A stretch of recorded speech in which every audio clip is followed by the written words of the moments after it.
Secretary General, thanks so much for joining me. I want to kick off by asking you directly about what's happening in Afghanistan at the moment. 18,000 people have been evacuated so far. What's the plan for getting more people out as quickly as possible?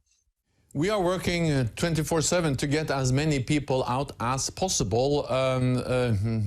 NATO allies, and especially the United States, but also other allies, Turkey, the United Kingdom, and also NATO civilian staff and others are working hard on the airport to get people in and to get them on the planes and get them out of Afghanistan. And where are they at headed? the foreign minister meeting today, actually many allies made offers to receive and to house Afghans. So a lot has been done, but a lot more, much must also be done to get more people out. Who are these allies that in the immediate future will be taking in Afghans? Poland, Hungary, Canada, many others many of them have announced that they are ready to receive Afghans, partly on a temporary basis while they are processed and so on, and also many of them have stated that they are ready to resettle on more permanent basis Afghans who have worked with us, supported us during these 2 decades in Afghanistan. Last time we spoke, we talked directly about Afghanistan, and you said, well, we were never going to stay there forever.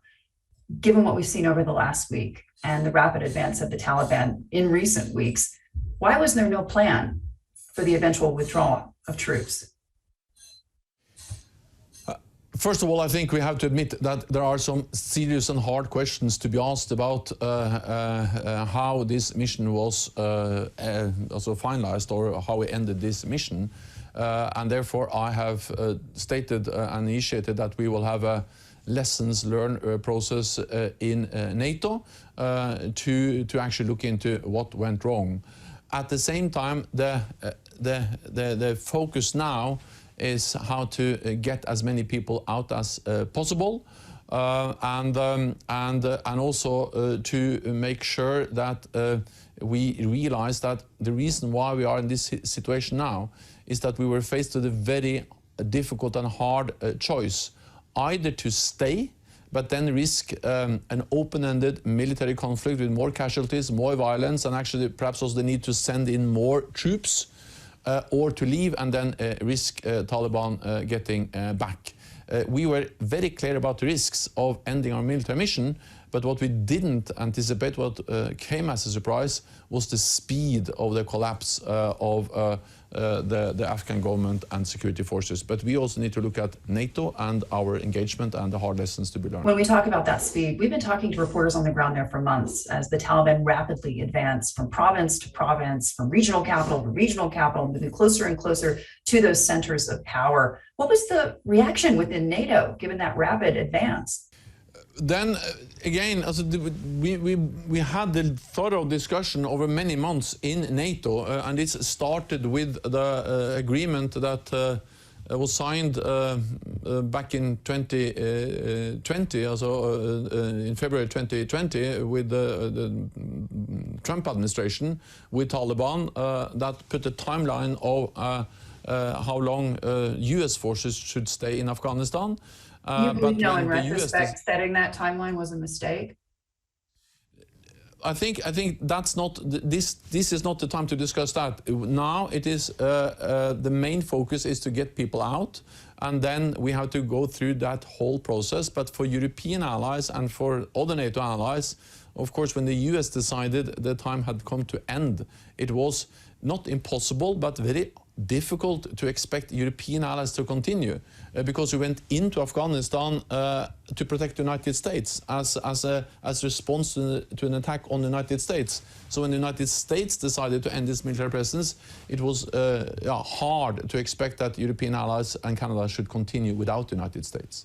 I get that, but was there no anticipation that the Afghan government wasn't going to be able to hold on? Absolutely. So the thing is that we were aware of the risks, and they were clearly stated when we made the decision to end the military presence of US and NATO allies in Afghanistan. So that risk was clear, and we communicated that also very clearly. But most observers, most of the information the information we got indicated that after investing money, funding, equipment, training in the Afghan security forces for 2 decades, that at least it would they were able to stand up against the Taliban for at least some months or weeks, not only for some days. So the big surprise was not actually that we faced the risk of Taliban returning. That was communicated when we made the decision, but how fast that happened. What about what happens next at this point? Is there the potential to see more US or NATO troops returning to Afghanistan? To return, we have now, there are US troops and UK troops and some other NATO allied troops, Turkey. No, but beyond the airport, in force, in order to oust the Taliban. There are no plans to go beyond the airport. The US has said that the timeline is that the 31st of August they will end their presence on the airport. Then at the foreign ministerial meeting in NATO today, many allies raised the issue of extending that timeline to be able to get more people out. So that was an issue.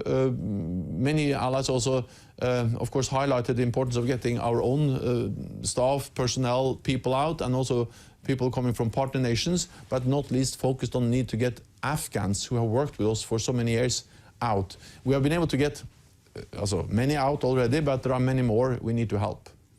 So in terms of Afghanistan as a free state, free of the Taliban, you're basically saying that the dream is over because you're only focusing on getting people out.